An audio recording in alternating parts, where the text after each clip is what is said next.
اگرچہ کہ Donald Trump بڑے انپریڈکٹیبل ہیں اور کچھ پتہ نہیں ہوتا کس وقت پل میں تولا پل میں ماشا ہو جائیں، لیکن ایک بات انہوں نے واضح کی ہے، کچھ روز قبل تک نیتن یاہو اور ڈونلڈ ٹرمپ غزہ کے مستقبل کے بارے میں بات کر رہے تھے، ایک وہ کمرشل کارپوریٹ پروجیکٹ بنا رہے تھے اور بڑی دھمکیاں بھی آ رہی تھیں۔ آج ڈونلڈ ٹرمپ نے کہا ہے کہ نہیں، میں غزہ کو نیتن یاہو کو یہ اجازت نہیں دوں گا کہ اس کو وہ ضم کر لیں یا اس پہ قبضہ کر لیں۔ اب وہ مسلمانوں کی بات کو، مسلم ممالک کے سربراہان کی بات کو انڈرسٹینڈ کر رہے ہیں۔ آپ کو لگتا ہے کہ یہ پائیدار ایک حل کی طرف ہم بڑھ رہے ہیں اور امریکی صدر نے جس کے اوپر جو اپنی کلیئرٹی دی ہے وہ اس کے اوپر قائم رہیں گے اور الٹیمیٹلی جنگ بندی آنے والے دنوں میں ہو سکتی ہے؟ اور ساتھ میں ضرور آپ کا کامنٹ لینا چاہوں گا، پرائم منسٹر شہباز شریف نے جو آج اقوام متحدہ کے جنرل اسمبلی سے خطاب کرتے ہوئے بھارت کو دوبارہ امن کی خاطر بیٹھ کر بات چیت کرنے کی دعوت دی ہے۔ بڑے یہ اہم سوالات ہیں جو آپ نے دونوں اٹھائے ہیں۔ ایک تو یہ میرا یہ خیال ہے صدر ٹرمپ جو ہیں وہ کیرٹ اینڈ اسٹک پالیسی پہ چلتے ہیں، being a businessman he knows the art of کہ کب آپ نے کس بندے کو تھوڑا سا وہ کرنا ہے، دبکا شپکا دینا، اس کو دبکا شپکا دینا، ہمارے جو دیسی زبان میں کہتے ہیں، کب اس کو اٹھا کے ذرا گلے لگا کے دو چار اس کی چمیاں لے کے کوئی چیز کھلا پلا کے خوش کر، this is called carrot and stick. یہ ان کا یہ سٹائل ہے، اور ان کی میں بک پڑھ رہا تھا جو ان پہ لکھی گئی تھی 89 میں، جو اس وقت نیو یارک ٹائمز کے ایک رپورٹر تھے بڑے، باب وڈورڈ جو ہیں، انہوں نے لکھی تھی، انہوں نے انٹرویو کیا تھا ان کا اس وقت 89 میں، اور اس کو انہوں نے اب کتابی شکل میں چھاپا ہے، پرانے نوٹس وغیرہ ڈھونڈ کے، تو اس میں ایک بڑی مزے کی بات لکھی تھی انہوں نے کہ ایک دفعہ ٹرمپ جو ہیں انہوں نے $100 ملین کی ڈیل بیٹھے بیٹھے کر لی تھی، پورا امریکہ حیران ہو گیا تھا کہ کوئی فیزیبلٹی نہیں ہے، کوئی چیزیں نہیں ہے، کوئی فلانا نہیں، مطلب اس طرح کے وہ چیزیں کر لیتے ہیں جس پہ ان کے خلاف تحقیقات بھی شروع ہو گئی، تو کتاب میں پڑھا تھا اس میں۔ سو وہ اس مزاج کے ہیں کہ وہ ایک طرح رسک ٹیکر ہے۔ اچھا، کیونکہ سکسیسفل آدمی ہے، جو ان کا میتھڈالوجی تھی بزنس میں تھی وہ رہی ہے، کیونکہ انہوں نے بزنس میں کامیاب اپنی ڈیلز کی ہوئی ہیں، سو ہی تھنکس کہ دنیا کو بھی بزنس ماڈل پہ، ڈیل ماڈل پہ چلایا جا سکتا ہے، وہ کیرٹ اینڈ اسٹک کے ساتھ۔ ان کا یہ کہنا نا کہ وہ اس غزہ کو نہیں کرنے دیں گے، یہ پہلے سے طے تھا کہ نہیں کر سکیں گے، ہی نیو دیٹ، بٹ انہوں نے اس کو ایز اے ایک تھریٹ کے طور پر، بارگین کے طور پر حماس کے لیے یا یہ غزہ کے لیے، مسلم ورلڈ کے لیے رکھا کہ حماس کو ختم کریں گے تو غزہ بچ سکتے ہیں، نہیں تو وہ اسرائیل آ رہا ہے، وہ حماس کو بھی ختم کرے گا، اس پہ قبضہ کرے دے نیو دیٹ کہ اگر ہم نے قبضہ کر لیا، ایک مستقل ایک اریٹیشن رہے گا اسرائیل کے لیے مسلسل۔ ایک تو ابھی آپ کے لیے پرابلم ہے نا، کل کو اگر اتنی بڑی آبادی کو اپنے ساتھ ملا لیتے ہیں تو مسلسل آپ کے لیے پرابلم، جیسے مقبوضہ کشمیر میں ہم دیکھتے ہیں وہاں پہ پرابلم ہے ان کا انڈیا فورسز کے لیے، ایسے ان کے لیے، سو وہ اس کو نہیں رکھنا چاہتے تھے۔ 2 اسٹیٹ کا یہ بڑا پرانا کنسیپٹ تھا، آج کا نہیں ہے۔ دوسرا، اچھا ہم نے کبھی غور ہی نہیں کیا ایک اور چیز پہ، پاکستان میں اس پہ ڈیبیٹ نہیں ہوئی، محمود عباس جو ہیں یہ کس اس کے صدر ہیں، یہ فلسطینی اتھارٹی کے،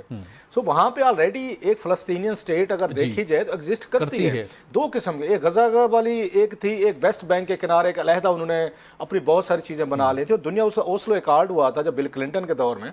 اس وقت بھی بہت ساری چیزیں یہ ہو رہی تھیں، ایون اسرائیل میں بھی اس کے خلاف مزاحمت تھی، ایک ان کے پرائم منسٹر کو بھی قتل کیا گیا تھا انہی چیزوں پہ کہ آپ کیوں ایگری کر رہے ہیں، آپ کیوں ان کے ساتھ سیٹلمنٹ کر رہے ہیں، سو وہاں بھی جذبات تھے، ادھر ہی جذبات تھے۔ اب آپ دیکھیں کہ یہ چیزیں بہت پہلے ہو جانی چاہیے تھی، نہیں ہوئی۔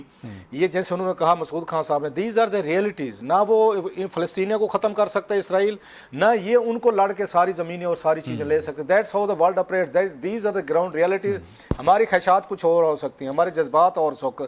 ہو سکتے ہیں، اس کا نقصان کیا نکلا ہے؟ Thousands of people have paid with their lives، بچے مارے گئے، عورتیں مارے گئی، مرد مارے گئے، اتنی ہیومن ٹریجڈیز ہوئے، کلنگز ہوئی ہیں، میسکرز ہوئی ہیں، جینوسائیڈ ہماری آنکھوں کے سامنے ہوئے، ہم دنیا کو ٹانٹ کرتے رہے، دنیا دیکھ رہی ہے، دنیا بحث ہوگی، وہ ہو گئی ہے بھائی، ہو گئی، اب ان کو کیسے بچانا ہے؟ سو یہ جو 2 اسٹیٹ کی یہ تھے، یہ اگر سلوشن ہے، یہ بڑا پرانا ہے، اس پہ کبھی اسرائیل نہیں مانتا تھا، کبھی فلسطینیین نہیں مانتے تھے، اور یہ پہلے بھی ماضی میں بہت ساری اس پہ کوششیں ہوتی رہی، اور پوری عرب ورلڈ نے اس کی بڑی قیمت دی ہے، اسی فلسطین کے لیے، صرف اکیلے فلسطینیین نے نہیں دی، پورا ہول مڈل ایسٹ جو ہے آج، جو اگر مڈل ایسٹ کی شکل ہے، امریکنز کا وہاں پہ جانا، اڈے بنانا، ایران ورسے سعودیز ورسے یو ای ورسے قطر، ساری اب تو چلو چیزیں ہوئی ہیں، یہ ساری آپ کی ایرانین اور اسرائیل وار، لیبیا اسرائیل وار، اس کے بعد شام اسرائیل وار، اس کے بعد ایجپٹ اسرائیل وار، عراق اسرائیل وار، ساری کہیں نہ کہیں پہ جڑے بنتے جو ہیں نا، الٹیمیٹلی وہیں سے جا کے ملتے ہیں، اسی فلسطینین ایشو۔ ہمارا ان کے ساتھ کوئی ڈائریکٹ کیا مسئلہ تھا پاکستان کا؟ ہمارے ساتھ بھی یہ فلسطینین مسئلہ ہے نا، ہمارا جو پرابلم ہے کہ آپ ہمارے مسلمان بھائی ہیں، ان کی زمینوں پہ قبضے، آپ بیٹھے ہوئے قتل کر رہے ہیں، سو اس مسئلے کا حل اگر ہوتا ہے، وی آل پرے کہ ہو کہیں پہ